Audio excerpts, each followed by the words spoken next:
Good morning.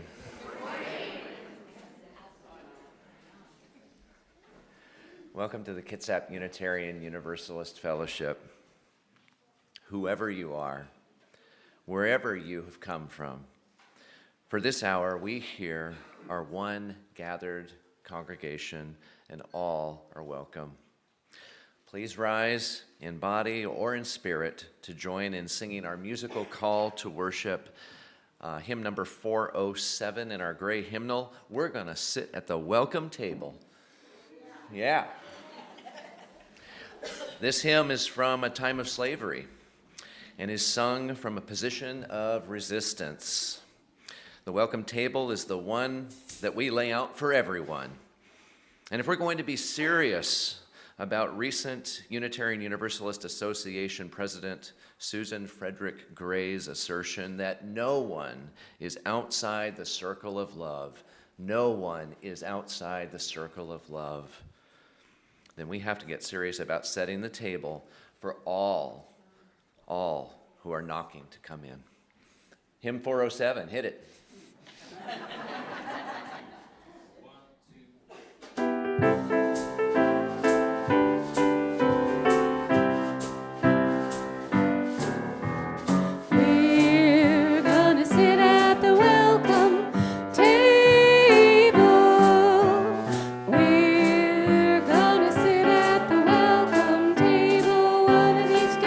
Hallelujah, we're gonna sit at the welcome table.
Thank you, everyone. My name is Brian Watson, and I use he, him pronouns. I'm 55 years old, I wear glasses, and I am functionally bald. And my wife reports that I've recently gotten some sun on my face. This morning I'm wearing a blue and white plaid shirt.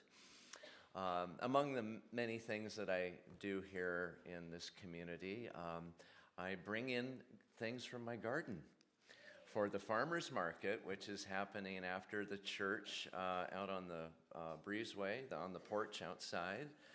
This morning I can tell you that I've brought in basil that was alive and growing a mere hour ago, and some fine zucchini and some delicious Chehalis apples. There's also a lot of wonderful tomatoes to go with that basil. And there are tomatoes to go with that basil and many other things out there on offer. Thanks to everyone who contributes to that endeavor. Our guest speaker this morning is Reverend Carol McKinley. Welcome. Reverend Carol is a frequent speaker here at KUUF, and she is the community minister at the Olympia UU Fellowship.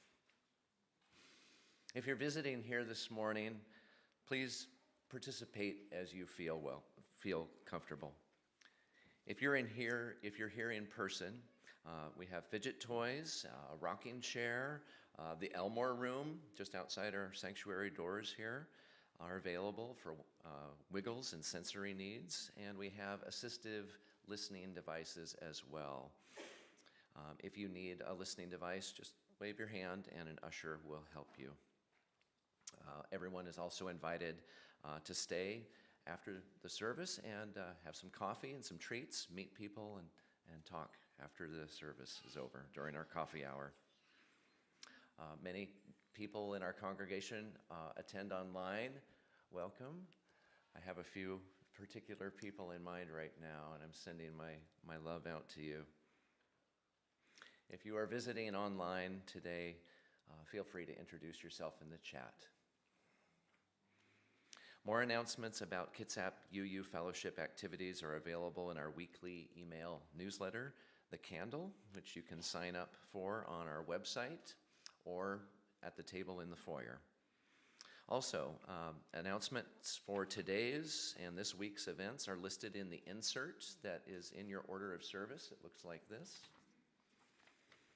Check that out so that you can find out what's going on here. Now let's take a moment to silence any electronic devices, such as this one,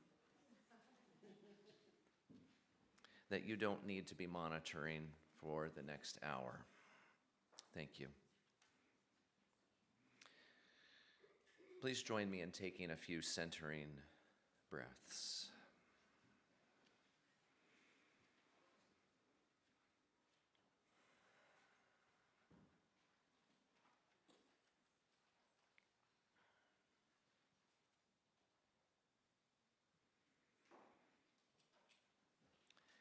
We acknowledge that the land on which we gather is the Aboriginal territory of the Suquamish people. Expert fishermen, canoe builders, and basket weavers, the Suquamish live in harmony with the lands and waterways along Washington's central Salish Sea, as they have for thousands of years. Here, the Suquamish live and protect the land and waters of their ancestors for future generations, as promised by the Point Elliott Treaty of 1855. There we go. I'm Reverend Carol McKinley. I have white hair, wearing a white top with one of my favorite stoles, which has some lavender, teal, and black woven stole. Our opening words for this morning come from A. Powell Davies. He was a mid-20th century minister at All Souls Church in Washington, D.C. He was also a major theologian and civil rights leader. And he writes in his book on going to church, "Let me tell you why I go to church. I come to church, and would, whether I was a preacher or not, because I fall below my own standards and need to be constantly brought back to them. It is not enough that I should think about the world and its problems at the level of a newspaper report or a magazine discussion. It could too soon become too low a level. I must have my conscience sharpened until it goads me to the most thorough and responsible thinking of which I am capable. I must feel again the love I owe my fellow men and women. I must not only hear about it, but feel it. And in church, I do. I need to be reminded that there are things I must do in this world, unselfish things, things undertaken at the level of idealism. I want to experience human nature at its best and be reminded of its highest possibilities. And this happens to me in church. It may seem as though the same things could be found in solitude, but it does not so easily happen so. In a congregation, we share each other's spiritual needs and reinforce each other. I doubt whether I could stand the thought of the cruelty and the misery of the present world unless I could know through an experience that renews itself over and over again that at the heart of life there is assurance, that I can hold an ultimate belief that all is well. And this happens for me in church. Good morning. It is good to be together here in church.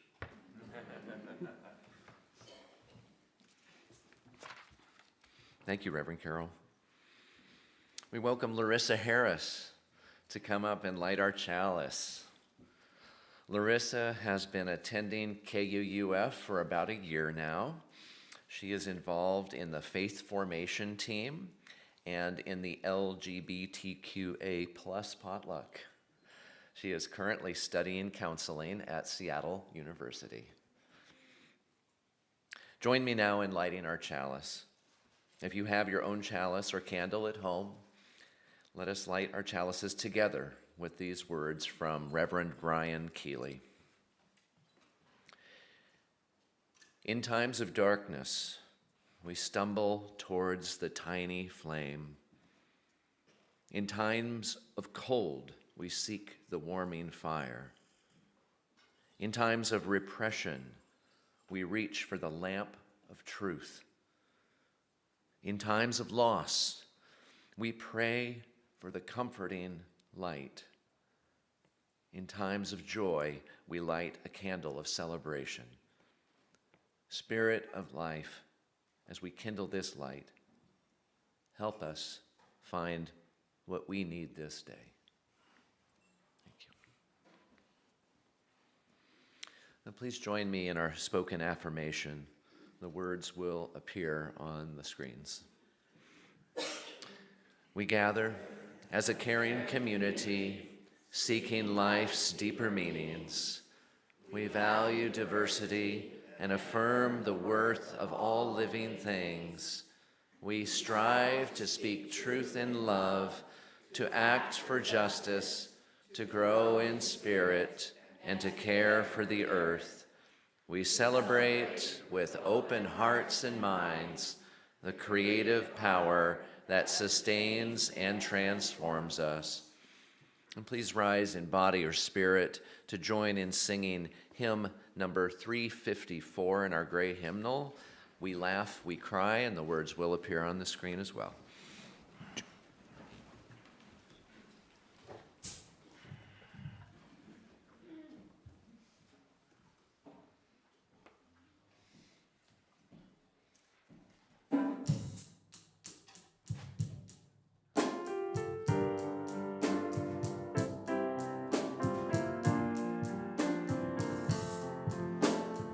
laugh, we cry, we live, we die, we dance, we sing our song.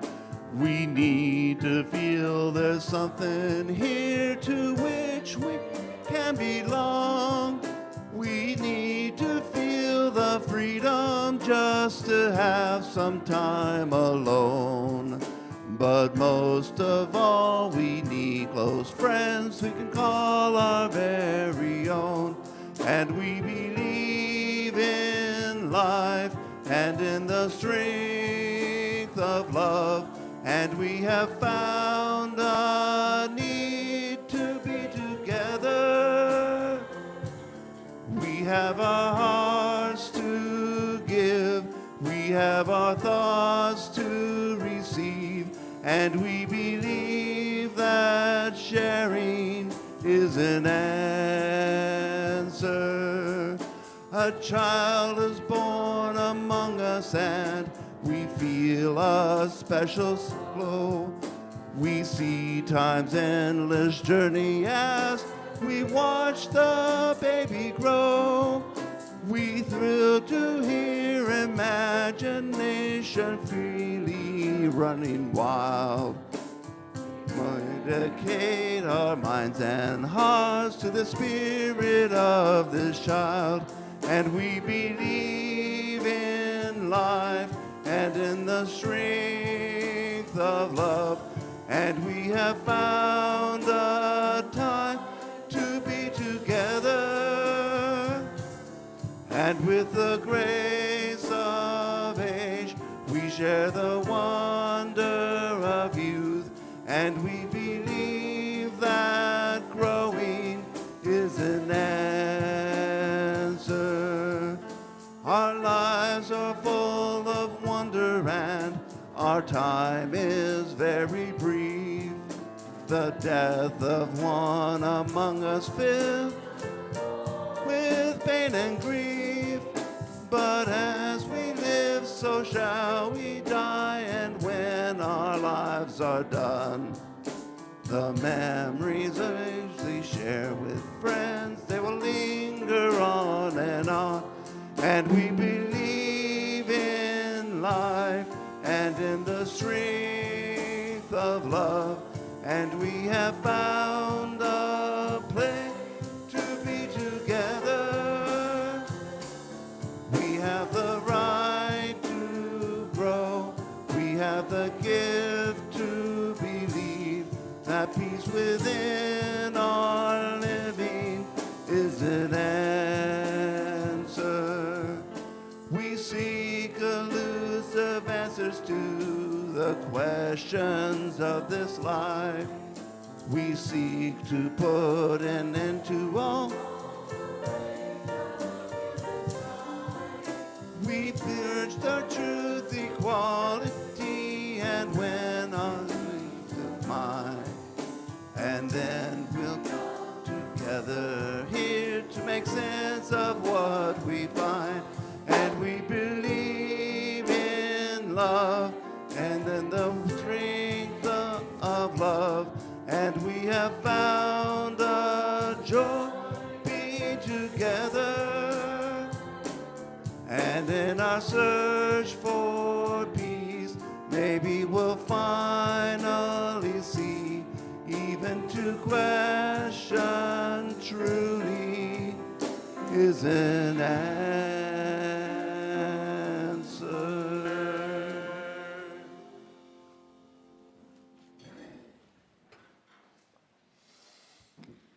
Good morning, everyone. Today I am wearing a gray tank top with flowers on it and glasses, and I have short reddish hair. The children this summer are doing a program called Can Do Summer. So today I am going to share a can-do story with you called The Most Magnificent Thing. This is a regular girl and her best friend in the whole wide world. They do all kinds of things together. They race, they eat, they explore, they relax. She makes things. He unmakes things. One day, the girl has a wonderful idea. She is going to make the most magnificent thing. She knows just how it will look. She knows just how it will work. All she has to do is make it. And she makes things all the time. Easy peasy. First, she hires an assistant. Next, they gather their supplies. They set up somewhere out of the way and get to work. The girl tinkers and hammers and measures, while her assistant pounces and growls and chews. When she's finished, she steps back to admire her work. She walks around one side. Her assistant examines the other side. It doesn't look right. Her assistant picks it up and gives it a shake. It doesn't feel right either. They are shocked to discover that the thing isn't magnificent or good. It isn't even kind of sort of okay. It's all wrong. The girl tosses it aside and gives it another go. She smooths and wrenches and fiddles. Her assistant tugs, circles and tugs and wags. When she is finished, she stands up, takes a long look at it. Her assistant gives it a nudge with his paw. The thing is still wrong. She decides to try again. The girl saws and glues and adjusts. She stands and examines and stares. She twists and tweaks and fastens. She fixes and straightens and studies. She tries all different ways to make it better. She makes it square. She makes it round. She gives it legs. She adds antenna. She makes it fuzzy. She makes it long, short, rough, smooth, big, small. One even smells of stinky cheese. But none of them are magnificent. Her hard work attracts a few admirers, but they don't understand. They can't see the magnificent thing that she has in her mind. She gets mad. The angrier she gets, the faster she works. She smashes pieces into shape. She jams parts together. She pummels the little bits in. Her hands feel too big to work, and her brain is too full of all the not right things. If only the thing would just work. Crunch. The pain starts in her finger. It rushes up to her brain, and she explodes. It is not her finest moment. I am no good at this. I quit. Her assistant suggests a walk. It's not much help at first. But before long, she starts to feel different. Bit by bit, the mad gets pushed out of her head. As they stroll along, she comes across the first wrong thing she made. The bad feelings are about to start all over again. Then she notices something surprising. There are some parts of the wrong thing that are really quite right. The bolts on one, the shape of another, the wheel-to-seat ratio of the next. There are all sorts of parts that she likes.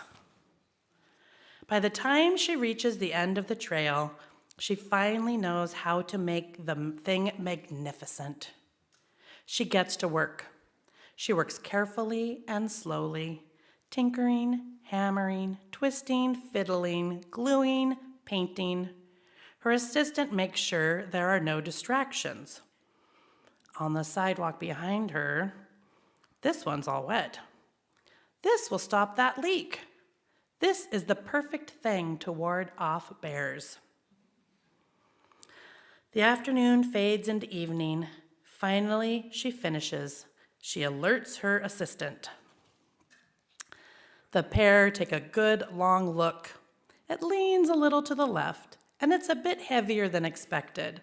The color could use a bit of work too, but it's just what she wanted. They climb aboard and take it for a spin. They're not disappointed. It really is the most magnificent thing. What a can-do story. So I was thinking there are all kinds of lessons in this book, right? There's like what to do when you're angry, what to do when something doesn't turn out just right, looking at things through different perspectives.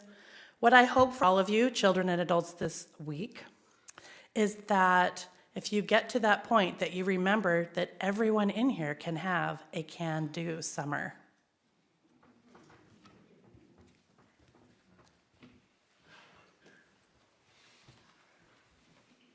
Thank you, Melinda.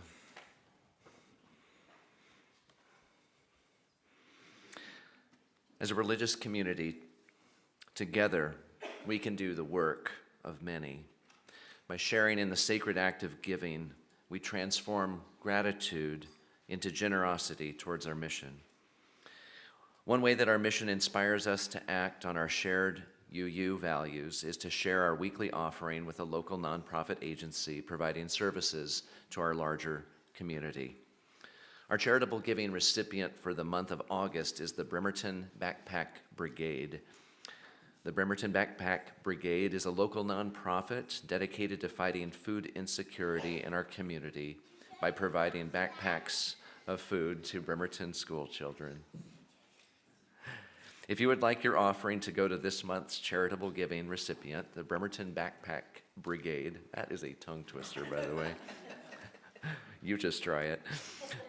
Please use the envelope that's found within your order of service. If you need an envelope, please raise your hand and one of our ushers will bring you one.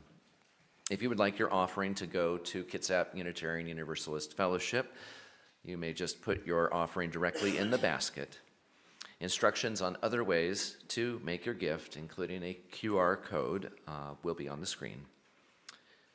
Let there be an offering to strengthen and sustain our beloved community with a gift of music from our music coordinator, Brian Kenny.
Please rise in body or spirit to join me in singing our children up to their classes. The words for May You Go with Joy will appear on the screens.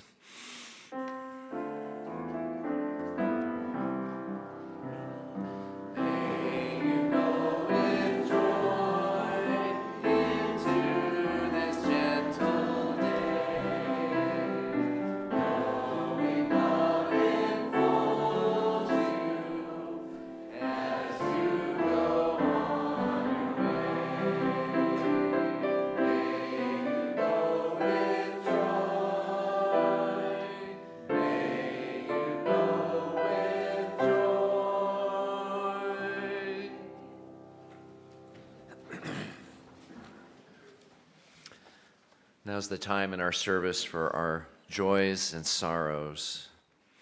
When shared together, our joys are amplified and our sorrows are lessened. I hope we have enough candles. Okay, and enough sand in which to place them. We've got many, many joys and sorrows today. The first one is from Dominic Ebacher, who has a joy that Kelsey is on a glorious 5-day hike in the Olympics in the Duckabush, Dosewallips area. Dominic's sorrow is that my last day at my career was Friday, and tomorrow is my first day of freedom.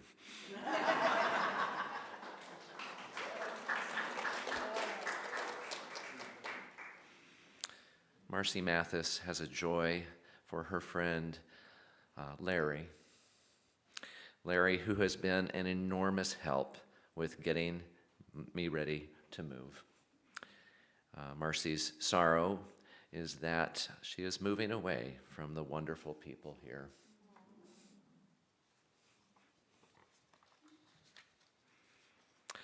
We have a joy from Audrey Livesey that Danny Livesey graduated with her master's degree in social work with honors. Congratulations. We have an anonymous joy that the library levy is passing with over 61%. 61% yes votes, thanks to all who support our local library. Thanks to those of you who wrote positive letters to the editor. See you at the library. We have a sorrow from Ivory Alexander over the passing of her mother, Mari Clack, an activist for women and children. A joy from Andrea Russell. On August 10th, I am hoping to complete my first sprint triathlon. My training partner can't make it due to personal matters. Good vibes and cheers are welcome. You will get those from us, Andrea. Thank you. An anonymous joy for the wonderful day at the Wilson's Barbecue yesterday. All the great food and music, including a guest performance by the grateful, not dead yet grandmothers. That's the Grateful Not Dead Yet Grandmothers, and a beautiful Fiddler on the Roof medley by the Sax Quartet. Thank you, Beth. Thank you, Paul. Yes, yay. Ivory Alexander has a joy. Scott's hip replacement this week was very successful. We're glad for that.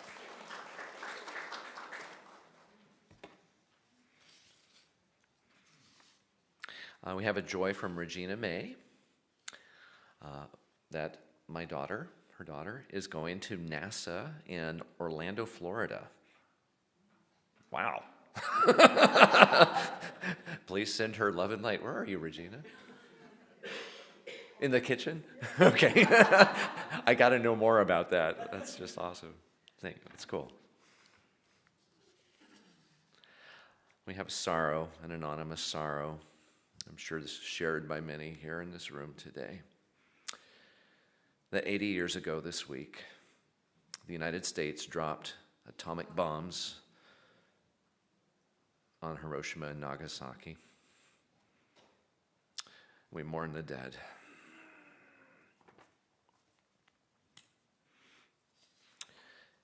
And we have a joy from Joshua Sellers that tomorrow is Joshua's 37th birthday.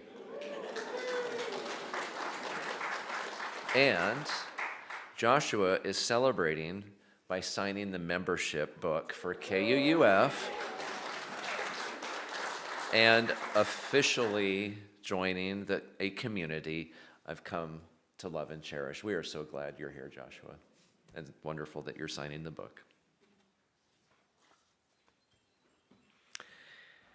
And we light one last candle for those joys and sorrows that are still too tender to share.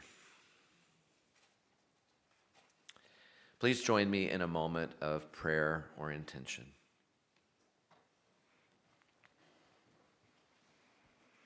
In the spirit of community, in which we find strength and common purpose, we share our joys, our sorrows, our hopes and dreams. We have turned our minds and hearts toward one another in trust, giving love, seeking comfort, and celebrating together. We are part of the web of life that makes us one with all humanity, one with all the universe. In all the moments of our lives, for those loved ones and events shared this morning, and for those we get hold in the silence of our hearts, we are truly grateful for the love and support of this beloved community. May the spirit of life and love bring peace to us all. Amen and blessed be. Please remain seated as we sing hymn 123, Spirit of Life.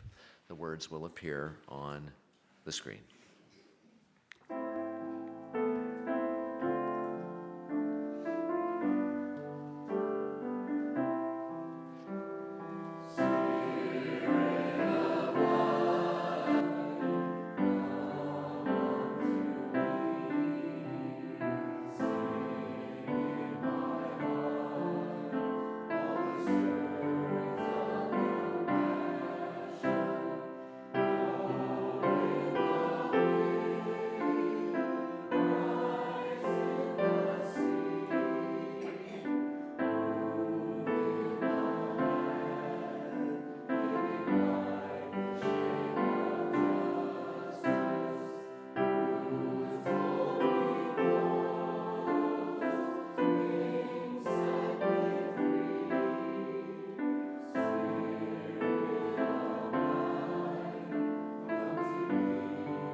Our first reading this morning is from the book The Spiral Staircase by Karen Armstrong, a religious scholar.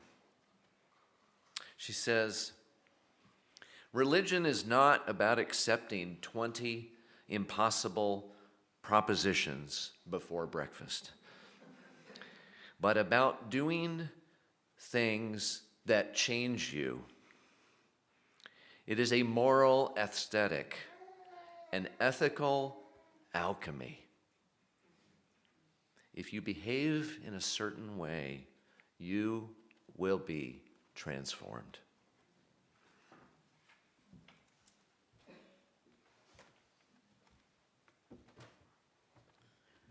Our second reading is from the eminent religious scholar, another religious scholar like Karen Armstrong, and author of the Gnostic Gospels, Elaine Pagels. And she writes in a book I just read fairly recently. She writes, "Like most people, I used to think that religion was primarily a matter of what you believe. But I had to abandon that assumption, since seeing how the particular circumstances of Christianity's origin led certain believers to equate true religion with a set of beliefs, especially since the 4th century, when certain bishops hammered out the list of doctrines called the Nicene Creed, and Emperor Constantine and his successors decided to use it as a test of who is and isn't legitimately religious. Even today, many Christians insist on a certain set of beliefs, whichever one their denomination endorses. What I love about sources like the Gospel of Thomas is that they open up far more than a singular path. Instead of telling us what to believe, they engage both heart and head, challenging us to love your brother as your own life, while deepening spiritual practice by discovering your own inner resources. Quote, knock upon yourself as on a door, and walk upon yourself as on a straight road. For if you walk on that road, you cannot get lost, and what you open for yourself will open. These are words from the Gospel of Thomas. While urging us to seek a deep connection with reality, these words encourage us to walk without a map, expecting turbulence and surprise.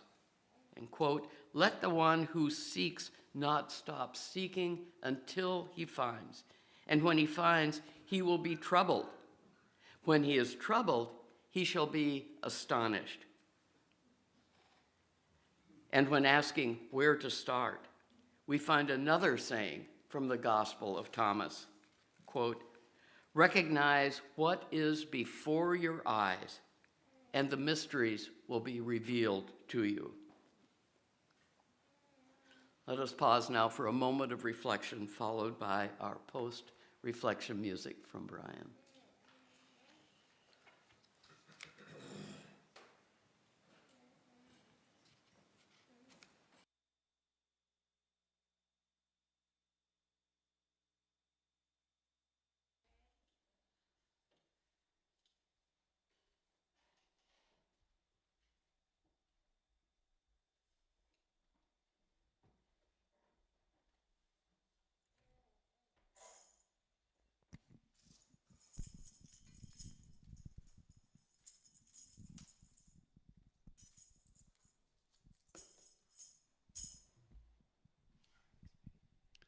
All right, this is a call and response, which means that we're going to hear Tiffany sing the lyric, and then we are going to, hopefully, if she gives us a chance, and doesn't make it too hard, we will actually echo what she sings.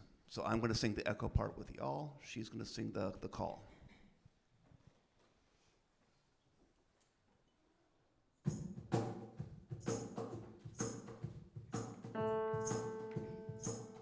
Oh, we give thanks for this precious day. We're all gathered here, and those far away, for this time we share in love and care. Oh, we give thanks for this precious day. Oh, we give thanks for community. Beyond those we see. Beyond those we hear. In unity. In diversity. Oh, we give thanks for community. Oh, we give thanks for this precious day. We're all gathered here, and those far away, for this time we share in love and care.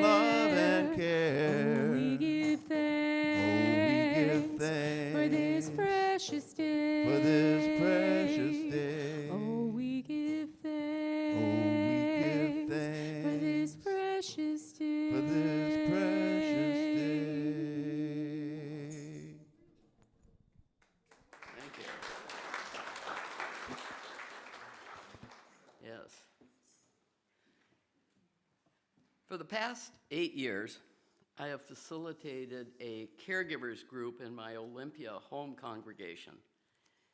Everyone in the group is a person who or has been providing care and support to another, usually a partner or spouse, but some are caring for an ill or disabled parent, sibling, or child. Now, the idea for such a group came to me one Sunday morning while I was sitting in church. Yes, like A.P.L. Davies, I do go to church whether I'm preaching or not. And as I looked around the sanctuary, I saw several people who I knew had the primary responsibility to care for spouses experiencing the debilitating and heartbreaking progressive effects of Parkinson's disease, congestive heart failure, dementia, Alzheimer's disease. But I also knew these people, primarily women, being of a certain generation, were not people who readily or comfortably talked about the difficult parts of their lives or asked others for support. That Sunday afternoon, I called 4 of these women and asked if they'd be interested in getting together with others to share how they were coping for the wide range of chronic physical and emotional difficulties that they faced every single day. I suggested that the group could be also a place for sharing helpful resources. Everyone said she would be welcome being part of such a group, and so the caregivers group began meeting monthly. And since that time, more people have joined. Several have lost their loved ones to death, but continue with the group.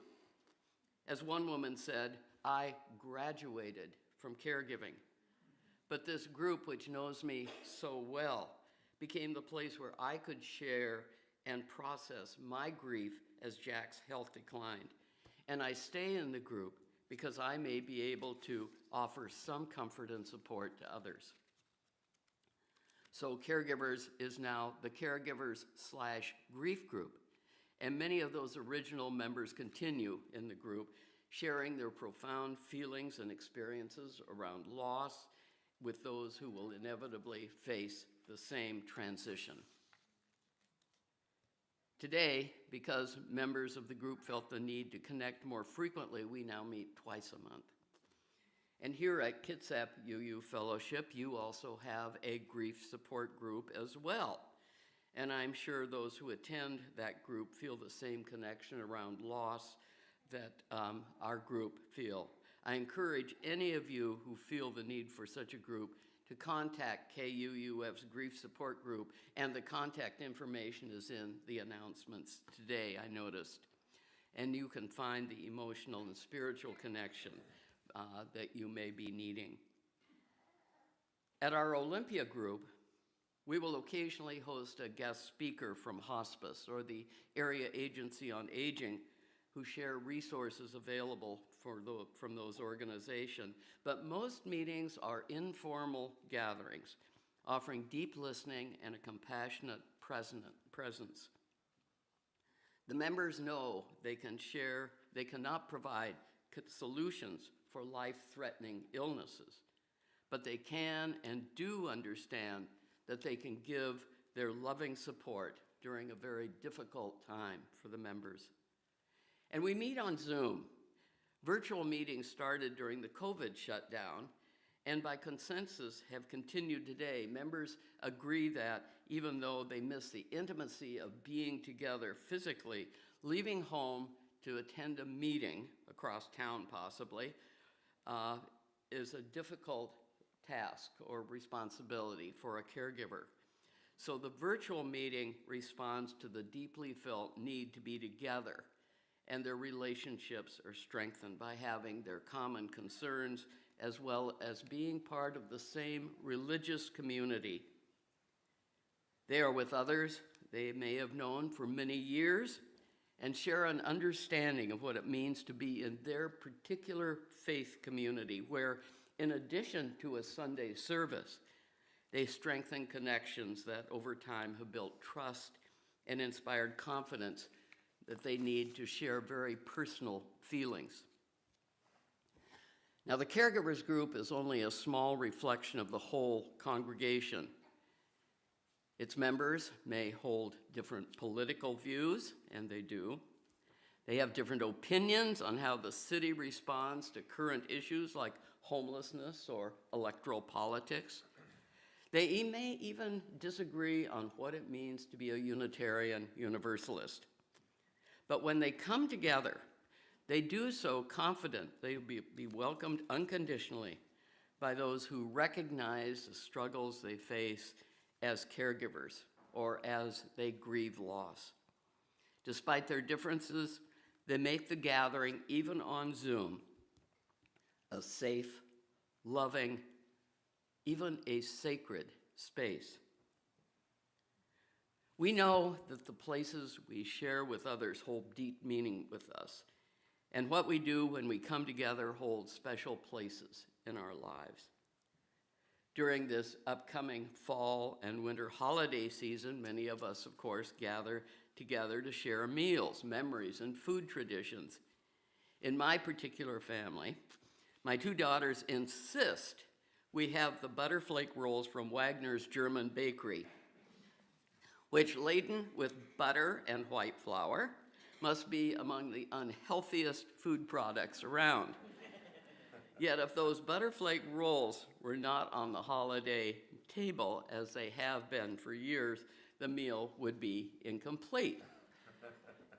Yes, our family food connections are very strong, and places where we share those traditions and feel accepted are very important to us. No doubt more so than many other places we gather. And those places where we gather and share traditions are holy places where we feel heard and reminded of our value as human beings. Yes, those places where we come together matter. Our religious community, whether gathered virtually or together in this sanctuary or in the meeting rooms, is a holy place. A place that can sustain and refresh when it is most needed. Shared memories, shared tradition, shared rituals, like the chalice lighting, the candles of joy and concern and sorrows, being together in silent prayer and contemplation. All these things unite us and hold deep meaning in our lives. Even being quiet together is a part of congregational life, and that does not often happen in other areas of our lives. And our music, the hymns to which we know all the words, like Spirit of Life or We're Gonna Sit at the Welcome Table. This music has the capacity to lift our hearts. Even the most tune-challenged among us can enjoy singing when we do it together. Think about that. How many of us have the courage to sing alone? Yet, as a community, you all sound great. Especially when you join together to sing these very familiar hymns. From my place up here at the pulpit, I look around this congregation, and I assure you, your singing as a community sounds fabulous. And it's really great to see smiling faces out there as well. Yes, our religious community is important to us. No, we may not share the same beliefs about God and the sacred, about the meaning of sacred writings, or even what we consider to be sacred writings. Religious community grows from and holds meaning because each one of us needs a place to consider the deeper questions of human existence, a place to share deeply meaningful rituals. Religious community grows from relationships. Some of these relationships are built over many years, some over only a few weeks. For many in our midst, those relationships developed in this community have become family, especially for those who may not have family members or longtime friends living close. So many people create new families, including those here in this KUUF community. Our families, original or newly created, remind us we are not alone. And our religious communities often offer that sense of family, a feeling of being with those with whom we share a sense of place and a sense of meaning. That sense of meaning marks the difference between congregational life and participation in other groups that are important to us, places where we establish and enjoy wonderful social connections, book clubs, meeting groups at the libraries, sports team, an exercise group, a quilting group. Yes, our religious community offers those very important social connections, but goes beyond those connections to not shy away from an opportunity to consider with others those questions that are all part of our human existence. Who are we? Where are we going? Those questions lead us to talk about the meaning of life and also talk about the mystery of life and death, of loss. Our Unitarian Universalist principles, in fact, encourage us to ask those questions. The third principle asks us to affirm and promote acceptance of one another and encouragement to spiritual growth in our congregations. Acceptance and encouragement to spiritual growth. Those two terms are inextricably related. Spiritual growth is rooted in our understanding of who we are, how we live with integrity into the ordinariness of our lives. And we do this by accepting ourselves and living our values not just on Sunday mornings, but every single day. Spiritual growth and acceptance are constantly unfolding, always a work in progress, best done in religious community. After all, places like KUUF are where we find support and understanding that makes it possible to change and to grow. That great Unitarian minister, A. Powell Davies, once defined religion as the opportunity to grow a soul. And I would add that our religious communities are the important places where we get to practice growing a soul, to practice what it means to be human. And practicing being human is what each of you here at KUUF is doing through your connections to each other and to the larger world. Now, as much as we ministers would love to think people come to church only to hear our sermons, we know that what draws and holds most people to a religious community is not content, but connection. And that connection we feel when we're together, singing, working with others to organize not only the services, but the special activities you do together, even when they're online. The connection felt when you come together to worship, to share your monthly potluck, to honor and celebrate the meaningful lives of those you have lost at a memorial service. One minister called that connection the secret sauce of the religious community. Now, we Unitarian Universalists are known for being pretty good with words, but I believe we're even better at building those connections with each other and also with the larger world. And it's here in this fellowship where you hold firmly onto connections that find members supporting each other in personal pain and stress. When you hear about those candles of joy and sorrow, when you grieve together in times of loss, and when you laugh together in times of joy, and when you work together for justice in our larger community. And of course, together you worship.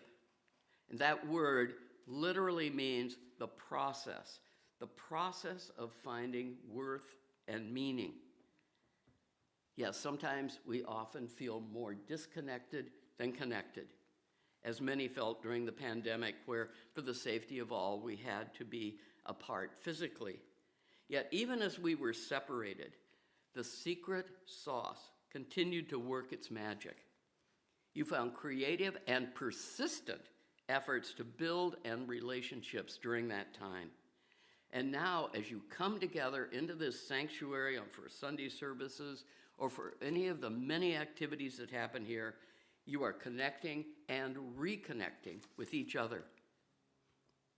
In all the ways that you come together, the purpose of this religious community remains the same: to be a congregation sustained by hope and faith, where all are welcome to worship, learn, and serve communities around you, and to care for each other, to participate in rituals that affirm our interrelationships, our shared love for each other, and for this life we share.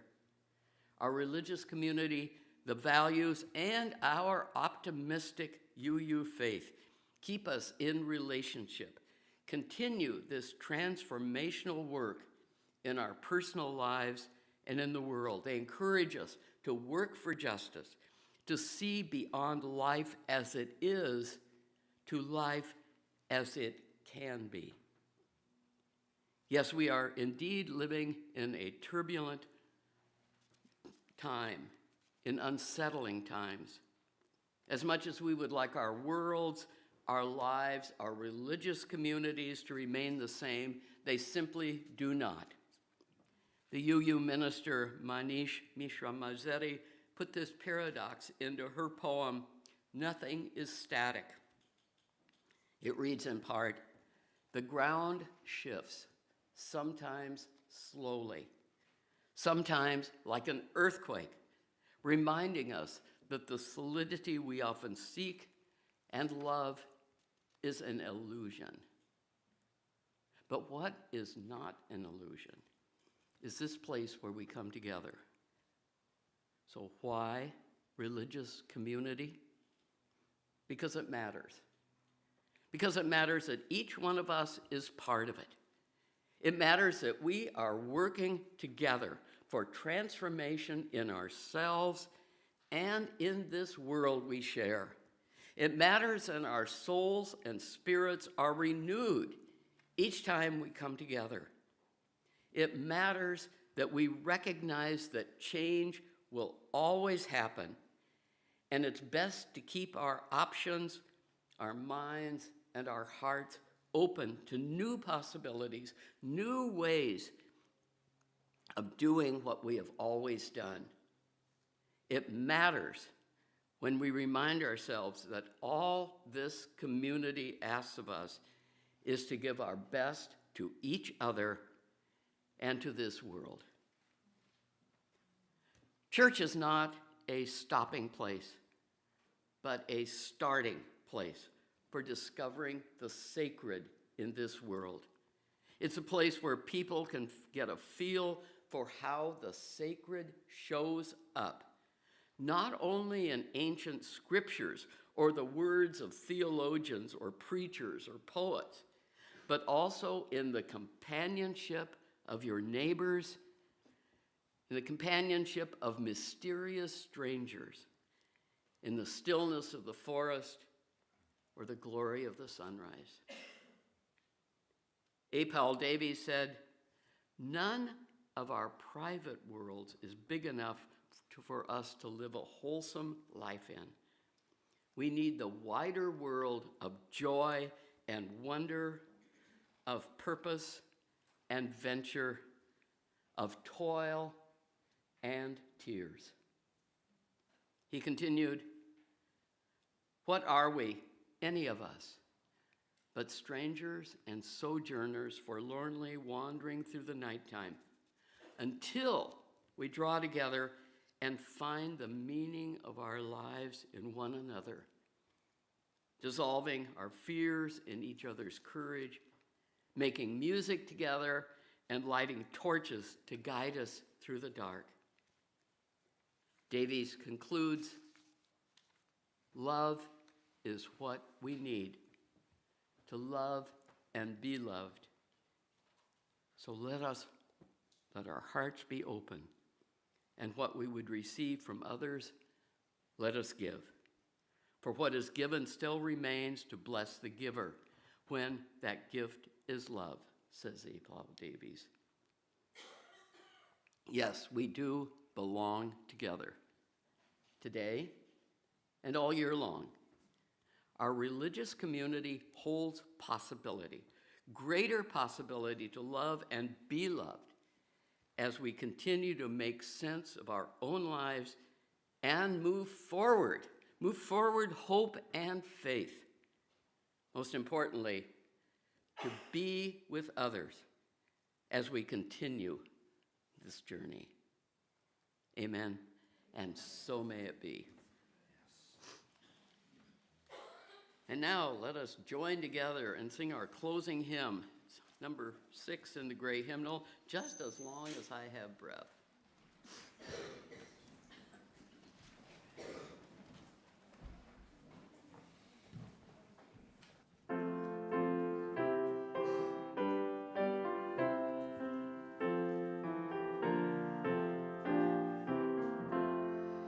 Just as long as I have breath, I must answer yes to life.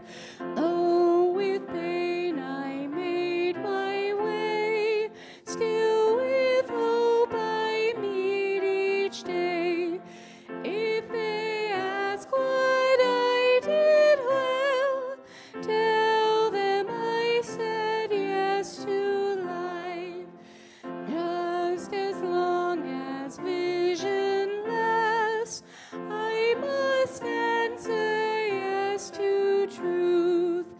In my dream and in my dark, always that elusive spark.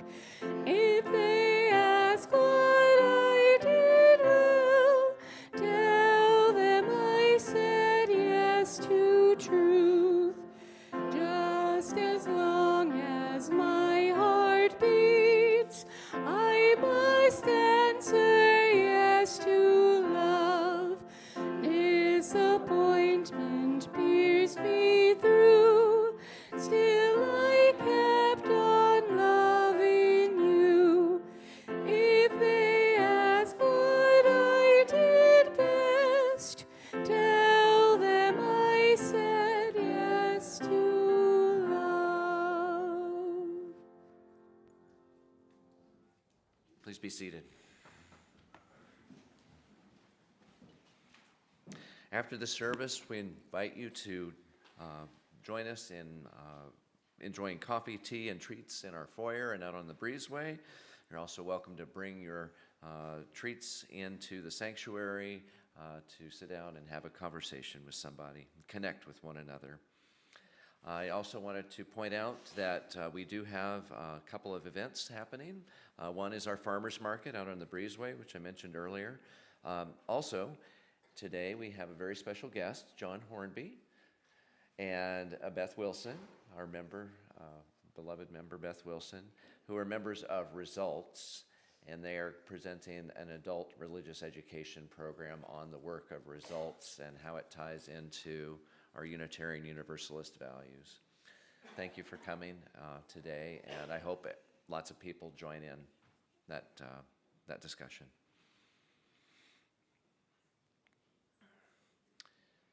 Reverend Carol. All right.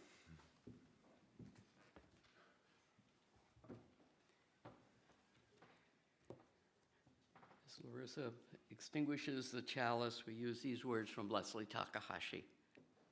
Here in this place of peace, may we find hope. Here in this place of connection, May we find life-giving community. Here in this place of rest, let the unrest of our hearts turn us toward justice. Here in this space made sacred by memories of connection, let us each feel ourselves part of the new that grows from the old in the spiraling unity of the years. Go in peace, go in love.